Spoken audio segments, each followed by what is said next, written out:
Hi friends, இன்னைக்கு நாம என்ன பண்ண போறோம்னா பருப்பு உருண்டை பண்ண போறோம். பருப்பு இந்த பாருங்க, கடலை பருப்பு. இங்க பாருங்க, இந்த உலக்குல 1.5 போட்டிருக்கேன். இது உருண்டைக்கு தேவையான வெங்காயம். நான் கண்டிப்பா பருப்பு உருண்டை குழம்புக்கு நான் முருங்கைக்கீரை சேர்ப்பேன், அதுதான் டேஸ்ட். இது குழம்புக்கு உண்டான வெங்காயம். இந்த பாருங்க, மிளகாத்தூள், தனி மல்லித்தூள், தக்காளி, பூண்டு, சோம்பு, கருவேப்பிலை, வெந்தயம், அப்புறம் தேங்காய், அரைமுடி தேங்காய் ஊற்றுவேன். எல்லாமே எடுத்து வச்சிருக்கேன். கடலைப்பருப்பு 2 மணி நேரம் ஊற வைக்கணுங்க.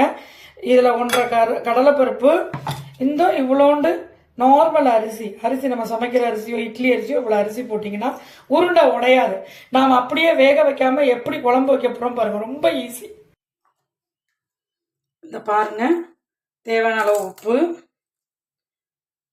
சோம்பு, பச்சை மிளகாய், 2 பல் பூண்டு. வாய்வை எடுக்கிறதுக்கு உண்டான தன்மை இந்த பூண்டுக்கு உண்டுங்க. கடலைப்பருப்பு போட்டு இப்போ அரைக்க போகிறோம். தண்ணி ஊற்றக்கூடாதுங்க, தண்ணி ஊற்றாம தாங்க அரைக்கணும்.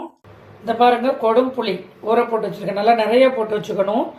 மீன் குழம்பு வைக்கிற மாதிரி தான் நிறைய புளி போட்டால் தான் நல்லாயிருக்கும். அது இப்போ நம்ம ஊற வச்சுருந்த கடலைப்பருப்பு ஆட்டி நம்ம வடைக்கு ஆட்டுற மாதிரி தாங்க ஆட்டணும். ஆட்டி 4 பச்சை மிளகா, 4 பூண்டு பல், கொஞ்சம் உப்பு, இது தாங்க போட்டுருக்கேன். சோம்பு, கொஞ்சம் சோம்பு போட்டு அரைச்சி, தண்ணி ஊற்றாமல் அரைச்சி, முருங்கைக்கீரை, அந்த வெங்காயம் எல்லாத்தையும் போட்டு பிசைஞ்சு வச்சுருக்கேங்க. அதே மாதிரி தேங்காயை நம்ம சொன்ன பார்த்தீங்களா, அரைமுடி தேங்காயை அரைச்சி வச்சுருக்கேங்க. இப்போ அடுத்து குழம்பு எப்படி பண்ணலாம், வடை எப்படி பண்ணலாம், பக்கோடா எப்படி பண்ணலாங்கிறத பார்த்துக்கோங்க. இந்த பாருங்க, 2 வடை உங்களுக்கு நான் போட்டு காட்டுறேன்.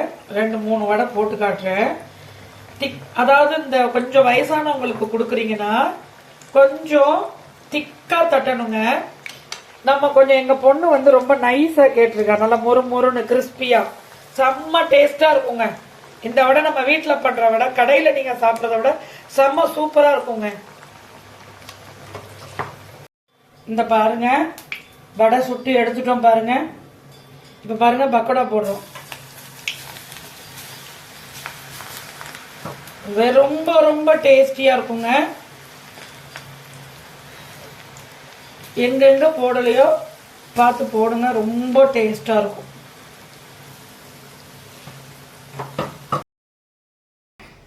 இங்க பாருங்க, வடை சூடா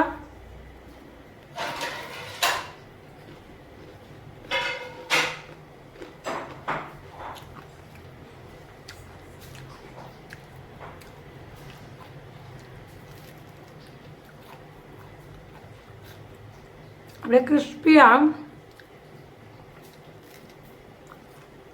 செம்ம டேஸ்டாக இருக்குங்க. இந்த பாருங்க, நம்ம பக்கோடா பண்ணி எடுத்துட்டோம். இதை வந்து குழம்புலையும் போடலாம். வடை குழம்புக்கு இதே மாதிரி குழம்பு வச்சு வடையும் போடலாம், பக்கோடாவையும் போடலாம். செம்ம டேஸ்டியாக இருக்குங்க. நான் சொன்ன மாதிரி நீங்கள் செஞ்சு பாருங்களேன். ஒரு மெத்தடும் மாற்றக்கூடாது, அப்படியே செய்யணும். செஞ்சீங்கன்னா அவ்வளோ சூப்பராக இருக்கும். அதே மாதிரி ரீஃபைண்ட் ஆயிலில், பாமாயில் அந்த மாதிரி செய்யறவங்க செய்யலாம். ஆனால் கடலெண்ணெயில் செஞ்சீங்கன்னா செம்ம டேஸ்டாக இருக்குங்க. சவுண்டு கேட்குதுங்களா, கிரன்ச்சியாக சாப்பிட்றது பாருங்க, அவ்வளோ கிரன்ச்சியாக இருக்குங்க. இந்த பாருங்க, குழம்புக்கு நம்ம எவ்வளோ எண்ணெய் ஊற்றுறோம் பாருங்க. இதுக்கு எண்ணெய் கொஞ்சம் நிறையா ஊற்றணுங்க, அப்போதாங்க நல்லா இருக்கும். எண்ணெய் சூடாகட்டும். இங்கே பாருங்க, உருண்டை எப்படி உருட்டி வச்சிருக்கோம் பாருங்க. இது மாதிரி குழம்புக்கு உருண்டை உருட்டி வச்சுக்கணும். வேக வச்சுலாம் வைக்க வேண்டாம். உருண்டை ஒரு உருண்டை கூட கரையாது. உங்களுக்கு இன்னைக்கு குழம்பு வச்சு காட்டுறேன் பாருங்க, சூப்பரா இருக்கும். வெந்தயம் போடுறோம், கருவேப்பிலையே இந்த வெங்காயத்தை கூடயே போட்டுக்குவோம். இப்ப பாருங்க, தக்காளி, மஞ்சத்தூள், நம்ம எடுத்து வச்சிருந்த மிளகாத்தூள், உப்பு போட்டு நல்லா கொலைய குக்கரில் வேக வச்சாச்சு. ஈஸியாக வேலை முடிஞ்சிடும். தோலில் எதுவுமே கிடைக்காது, அந்த அளவுக்கு நல்லா வெந்துடும். இந்த பாருங்க, செவந்திருச்சு வெந்தயம். வெந்தயம் செவந்த உடனே அப்படியே வெங்காயம் கருவேப்பிலை இது கோல்டன் கலர்ல மாறணுங்க. வெந்துருச்சு வெங்காயம். இப்போ தக்காளி ஊற்ற போறோம்.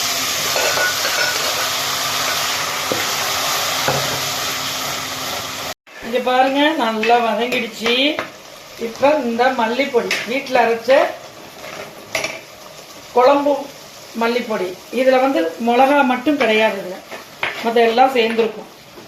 அரிசி கழுவுன தண்ணிங்க அது, அதுதாங்க டேஸ்டே குழம்பு. இந்த பாருங்க ஊற்றுறோம். நல்லா தண்ணியாக இருக்கணுங்க குழம்பு. இங்கே பாருங்க அரிசி கழுவுன தண்ணி எல்லாத்தையுமே நான் ஊற்றுறேன். அதுதான் குழம்புக்கு டேஸ்டே. ஊற்றிட்டு நம்ம இதை போட்டுறோங்க. கொடம்புளி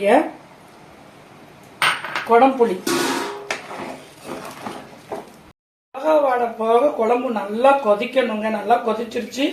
இப்போ அந்த தேங்காயை அரைச்சி வச்சிருக்க தேங்காயை ஊற்றிருக்கோம்.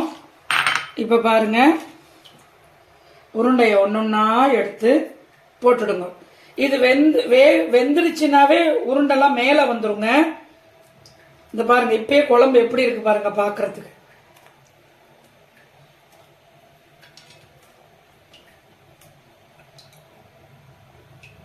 எங்கெங்கே கேப் இருக்கோ பார்த்து அப்படி போடணுங்க. இங்க பாருங்க பருப்பு உருண்டை குழம்பு ரெடி ஆயிடுச்சுங்க. நீங்க உருண்டை போட்டு ஒரு 10 நிமிஷம் கழிச்சு எடுத்து வச்சு சாப்பிட்டு பார்த்தீங்கன்னா வெந்திருச்சா வேகலையான்னு உங்களுக்கே தெரியும். கொலன்னு இருந்துச்சுன்னா வேகலைன்னு அர்த்தம். கல் மாதிரி இருக்கும். இது அப்படியே இருக்கும். இங்க பாருங்க நம்ம எவ்வளவு தண்ணியா குழம்பு வச்சோம். கொஞ்சம் குழம்பு எடுத்துட்டேங்க எங்க ஹஸ்பண்டுக்கு. இப்போ இந்த பாருங்க எப்படி இருக்கு பாருங்க. நம்ம எதுவுமே ஊற்றலை, எதுவுமே செய்யலாம். மாவெல்லாம் கலந்து சில பேர் உருண்டையெல்லாம் கலந்து ஊற்றுவாங்க. நம்ம அதெல்லாம் ஊற்றலாம். ஆட்டோமேட்டிக்காக குழம்பு திக்காயிடும். நல்லாயிருக்கும். Okay bye friends. உங்களிடமிருந்து விடைபெறுவது சிவகாசி பரமேஸ்வரி. லைக் பண்ணுங்க, ஷேர் பண்ணுங்க, பெல் பட்டன் அடிங்க, சப்ஸ்கிரைப் பண்ணுங்க, லைவுக்கு வாங்க, எங்களுக்கு ரொம்ப ஆதரவு கொடுங்க.